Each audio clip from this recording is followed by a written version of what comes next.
A lot of things went wrong for the Orioles in 2025, including my bold prediction. So let's do a little bit of accountability on those. Coming up on this episode of the Locked On Orioles podcast.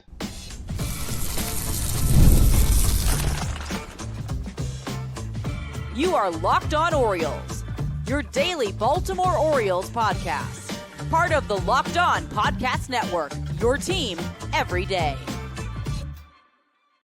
Hey there, Orioles fans. Today is Monday, October 6th, 2025, and welcome back into the Locked On Orioles podcast, part of the Locked On Podcast Network, your team every day. As always, I'm your host, Connor Newcomb. And coming up on today's episode, I'm going to take a look back at my bold predictions, the four of them that I made in March of 2025 for this year's Baltimore Orioles season.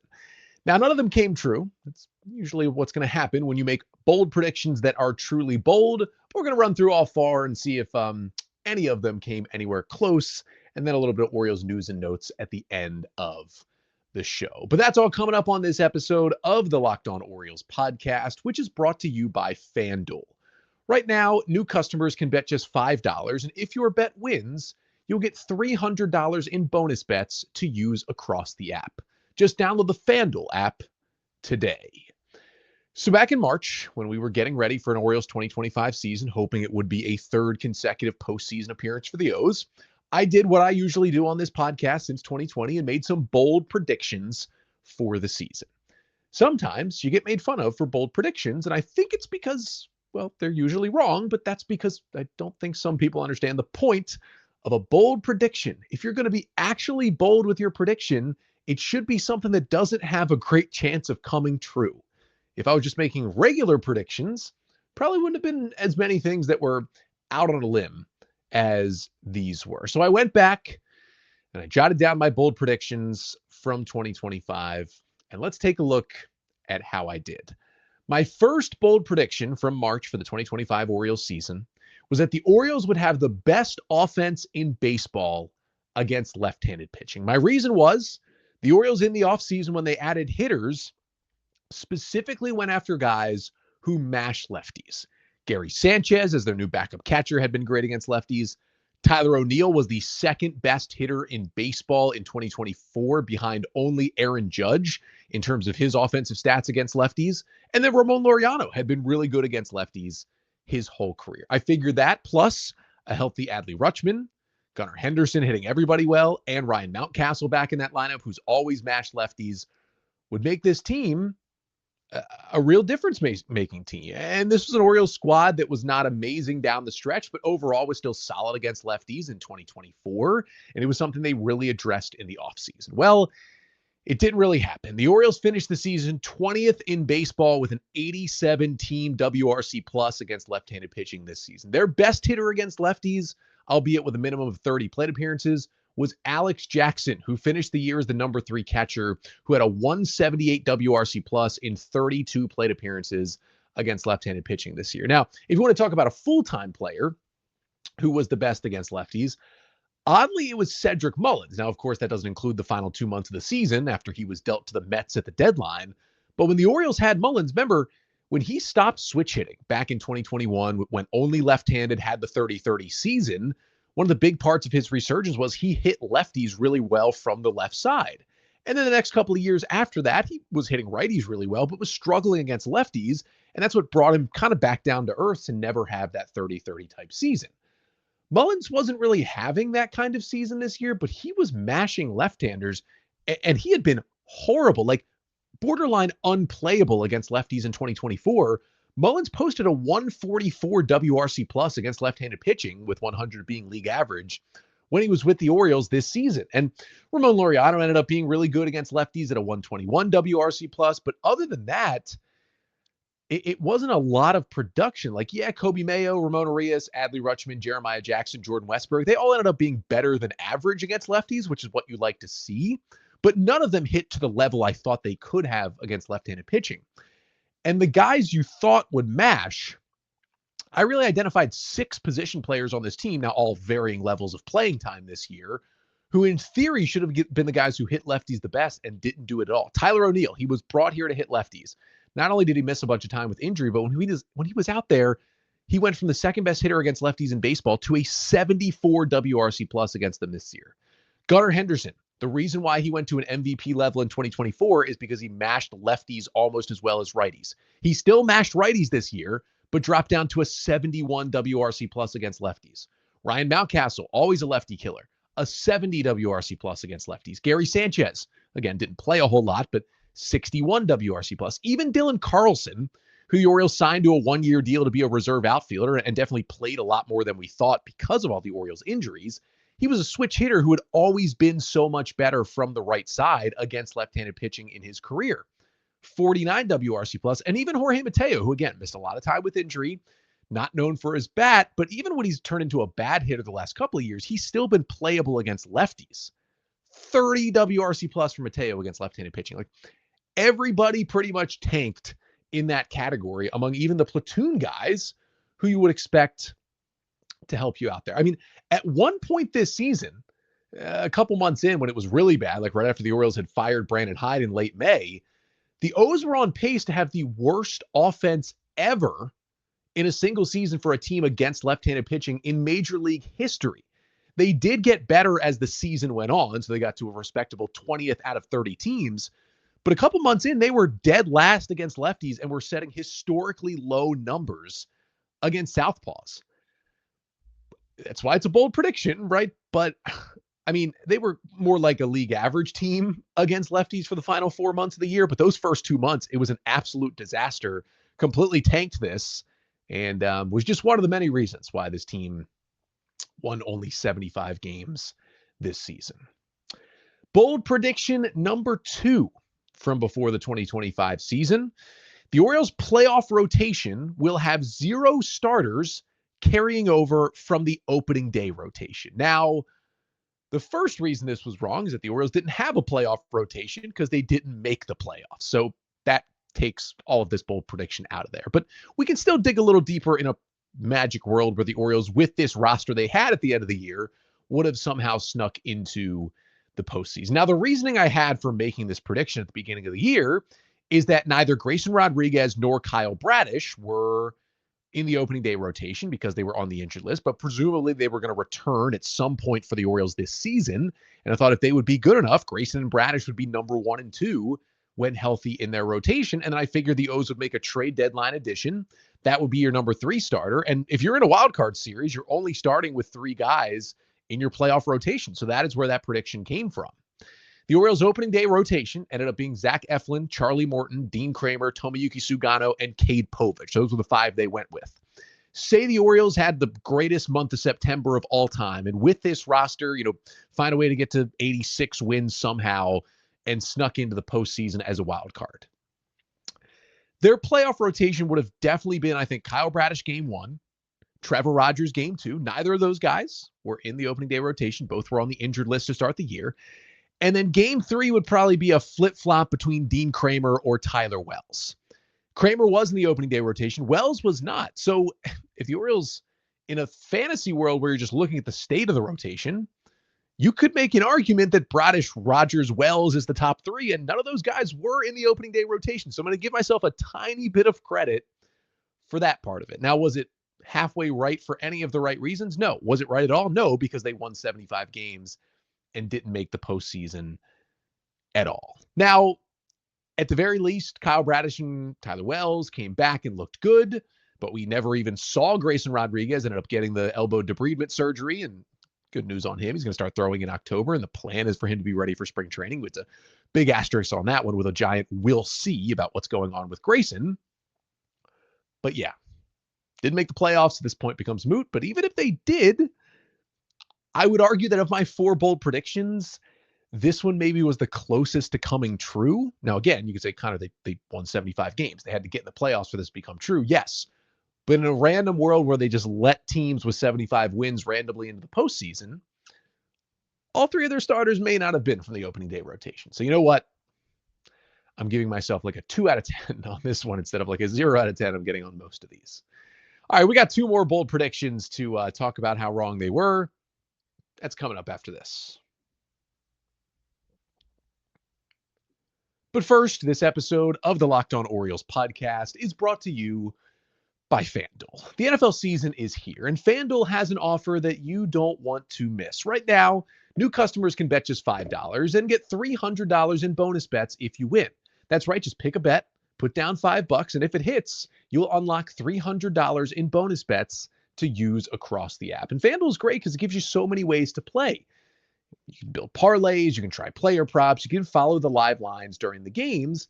And if you don't want to watch football right now because the Ravens legitimately look like the worst team in the NFL, like if not for the Jets, I think they would be the worst team in the NFL right now. You can watch the other games, and FanDuel helps keep it exciting. So whether you're a casual fan or you love diving into stats, FanDuel can make that game day experience so much better.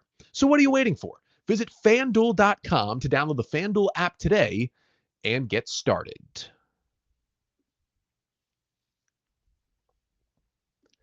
So we are grading my 4 bold predictions that I did back in March before this 2025, I'll say disastrous Orioles season. First 2, not so great. Next 2, not so great either. My number 3 Orioles bold prediction was that Adley Rutschman would get the most American League MVP votes out of any Oriole. My reasoning was that Adley, finally healthy after, his amazing first half and horrible second half in 2024, would bounce back. The Orioles would be a good team, and his work as a good catcher would help with his offense, kind of how I think there's a really good chance Cal Raleigh, the catcher of the Mariners, wins AL MVP this year. And I also predicted that just with how good Gunnar was in 2024, he'd take enough of a step back that Adley would have a case to get more votes. Now, I didn't say that Adley would win MVP. I just said he would get the most MVP votes. Well, if anyone's going to get MVP votes for the Orioles, it may be, a 9th or 10th place vote for Gunnar Henderson. That's going to be about it because Adley played in only 90 games. He had a 91 WRC plus. That's 9% worse than a league average hitter when he was out there, and was worth 1.2 wins according to FanGraphs. That's not an Adley Rutschman season. It was multiple injuries, each oblique. Didn't really hit when he was out there. He ended up tied for 5th in FanGraphs WAR among the Orioles position players. Gunnar was number 1 at 4.8. I think he did enough to maybe get some down ballot MVP votes. The bat wasn't as good for Gunnar, but the defense got better. The base running got better.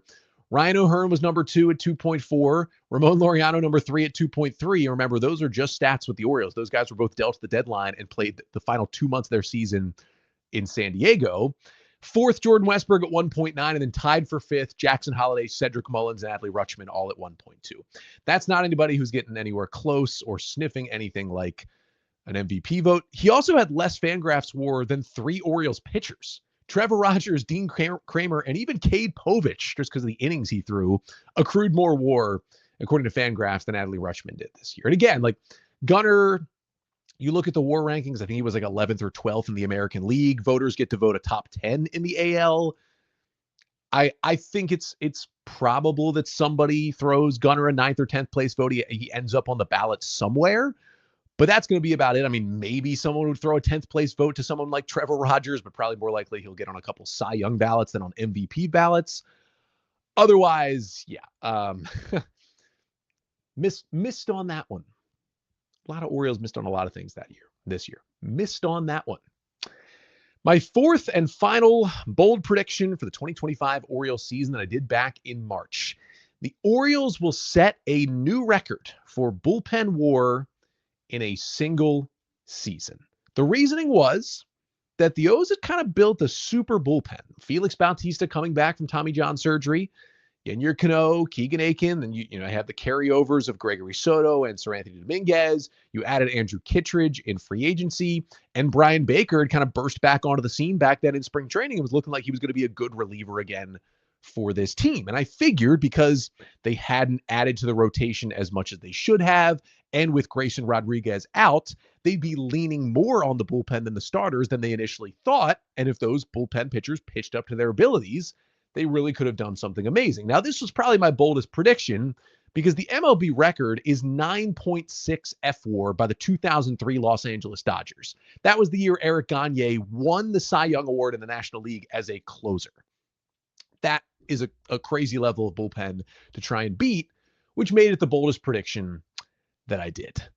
Not only did the Orioles finish way back at 1.9 FWAR, They were 23rd in Major League Baseball this season. I was talking about them setting a new Major League record. They were 23rd in just this season at 1.9. The Padres had that super bullpen. They led the way. They were 7.6 F4. They were still 2 wins behind that all-time record of the 2003 Dodgers. And you could say, well, Connor, the Orioles traded away Soto, Baker, Dominguez, and Kittredge at the deadline. Plus, they lost Felix Bautista to a shoulder injury for the season at that point. You lost, essentially, you could argue, your 5 top relievers right around the trade deadline. Perfectly valid argument to make, where you could say, you know what? If they had those guys around, the Orioles were a more competitive team, they definitely would have finished higher. And that's absolutely, they definitely would have finished higher than 23rd in baseball had those guys been around for the rest of the year. However, let's cut off the final 2 months. Let's just go through July, up until the trade deadline when those guys were dealt. The Orioles, through July, were still 23rd in bullpen F4 at 1.3. That was before all those guys went away. So not only did it go poorly after the deadline when you had a cast of characters, a bunch of guys auditioning for spots, and some of them did well. We saw great appearances from the likes of Rico Garcia and Dietrich Enns and Cade Stroud. But even before you went to all those guys and you had all those big names still in the bullpen before the deadline, they weren't exactly amazing when they went out there to pitch either. So yeah, that was the boldest one. Missed on that one too. I don't really feel bad about missing on a lot of these because A, they're bold predictions. They're supposed to be ones that have a small chance of coming up right. And B, this whole Orioles season was a disaster. Nothing went right.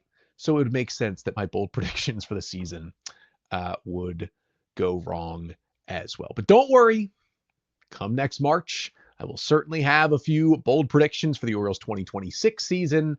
They'll generally all be positive, and hopefully they turn out a little bit better than this year's did.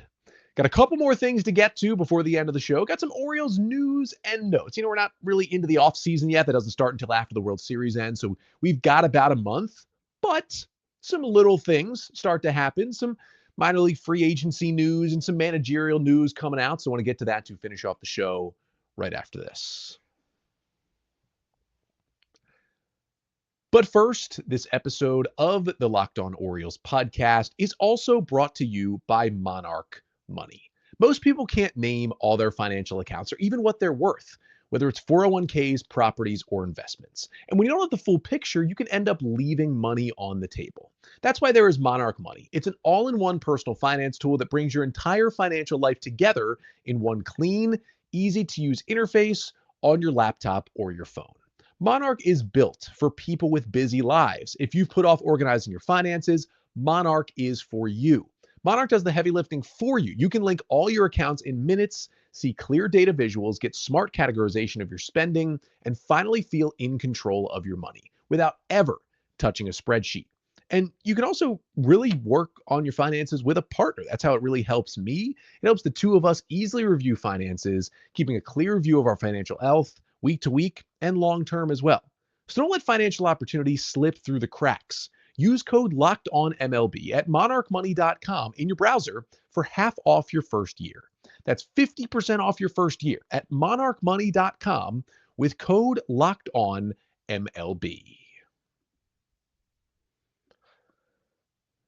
So those were my bold predictions from the 2025 Orioles season that definitely went wrong. Now let's finish this up with a couple of pieces of Orioles news and notes. The O's have made their first minor league signing of the offseason. This one is bringing back a minor leaguer. Jose Barrero, 27-year-old right-handed hitting infielder. The Orioles have re-signed him to a minor league contract with an invite to big league spring training in 2026. This is according to Francis Romero. Barrero had been in the system already. Orioles actually signed him initially to a minor league deal back in July, and he spent the remainder of the season in AAA Norfolk in the Orioles system. Now, he wasn't exactly great. 53 games in Norfolk. Barrero had 218 plate appearances, slashed 190, 261, 344. That was a 61 WRC plus in AAA, 7% walk rate, 31% strikeout rate, 8 home runs, and 9 stolen bases for Barrero. He always seemed to hit some big home runs for Norfolk, but otherwise didn't really do a whole lot when he was out there. However, there were some good signs. He did run the highest hard hit rate of his career at 41%, either majors or AAA. And he played all around the diamond, mostly played shortstop, 39 starts there in AAA. He is a good defensive shortstop, but the Orioles also started him at second base, third base, right field, and center field, giving Norfolk a little bit of super utility, which was nice to have on the roster as more Orioles players got injured and more players from the Tides got called up to replace them. Barrero really had to play a lot down the stretch. Now, Barrero does have big league experience, 161 career MLB games with both the Reds and the Cardinals dating back to 2020 when he made his major league debut in the pandemic season.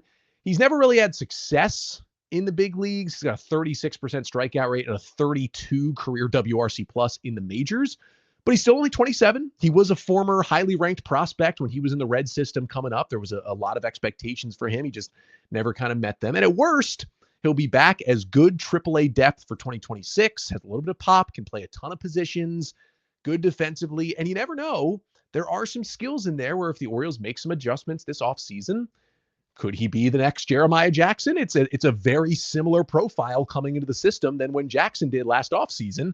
It's entirely possible. And again, at worst, you hope you don't need Jose Barrero, but he gives you nice depth to cover some innings, play some positions, get some hits down in AAA Norfolk. And it's not like he's 35. He's 27, and there still could be some good baseball ahead of him.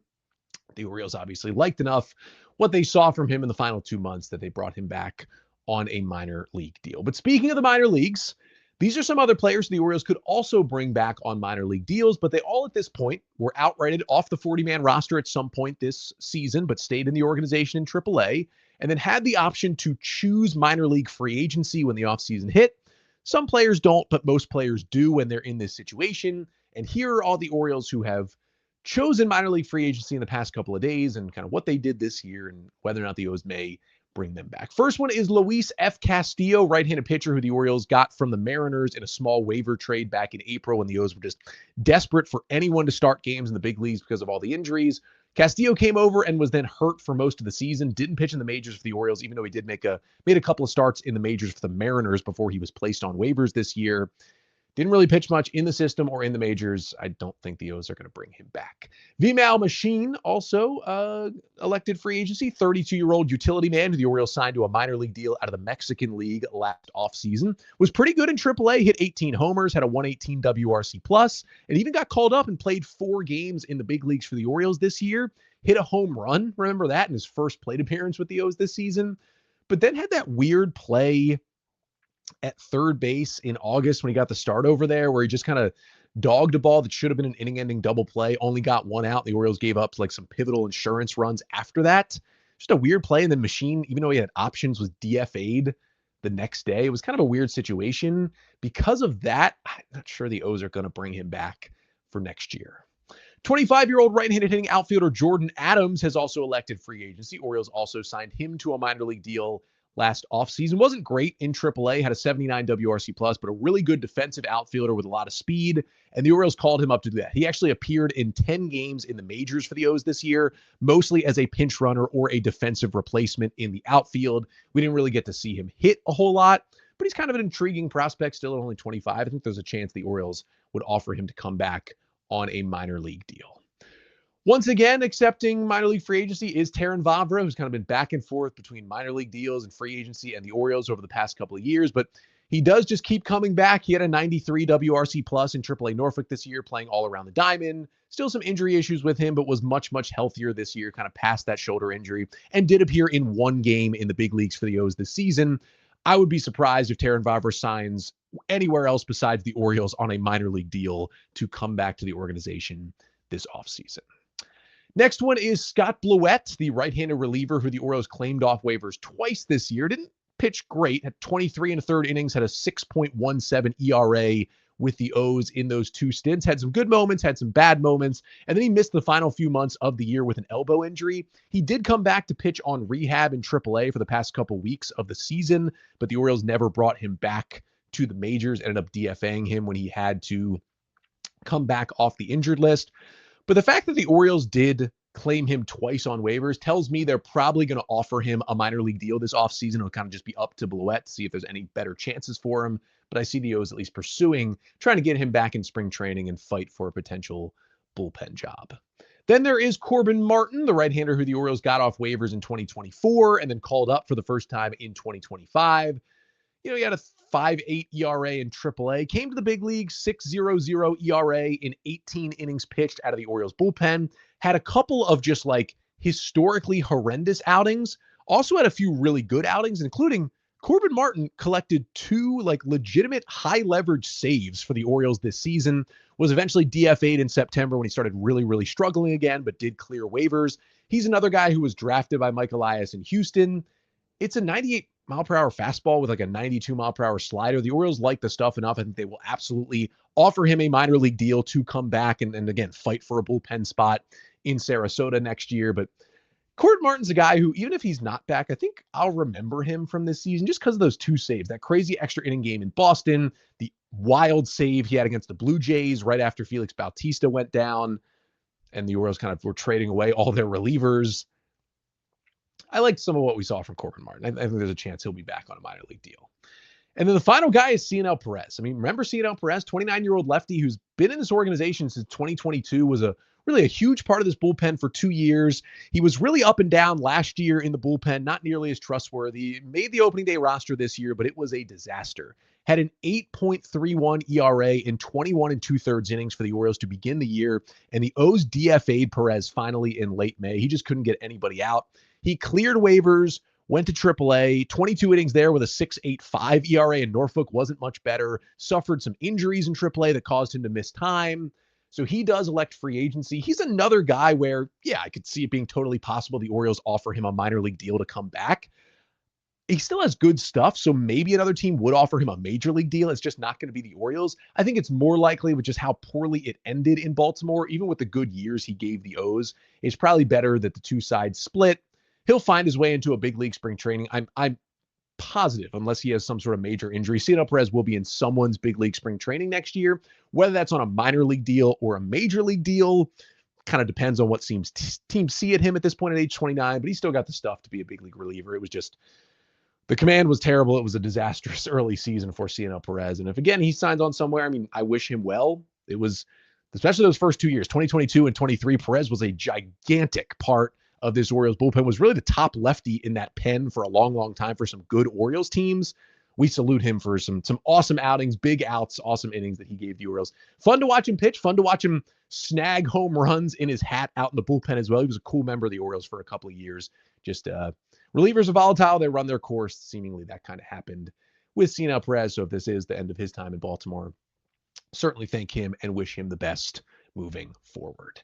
But that'll do it for today's episode. Thank you so much for tuning in. I will be back tomorrow. Again, even though we're in the off season, we are still 5 days a week here on the pod. Tomorrow, we're going to get a little more positive with the Orioles. I'm going to look at the 3 reasons why the Orioles will be able to turn things around and get back to the postseason in 2026. So we got some positive vibes coming up tomorrow on the show. Until then, make sure to like, comment, and subscribe to the Locked On Orioles YouTube page. Make sure you follow, subscribe to the show, leave a 5-star rating and a review wherever you listen. That helps us out as well. And if you have Orioles questions, just want to talk ball, whatever it may be, feedback for the show, you can always email me, lockedonorioles@gmail.com. That'll do it for today. Back tomorrow with the 3 reasons the O's will turn it around in 2026. Until then, I'm Connor Newcomb, and this has been the Locked On Orioles podcast, part of the Locked On Podcast Network. Your team every day.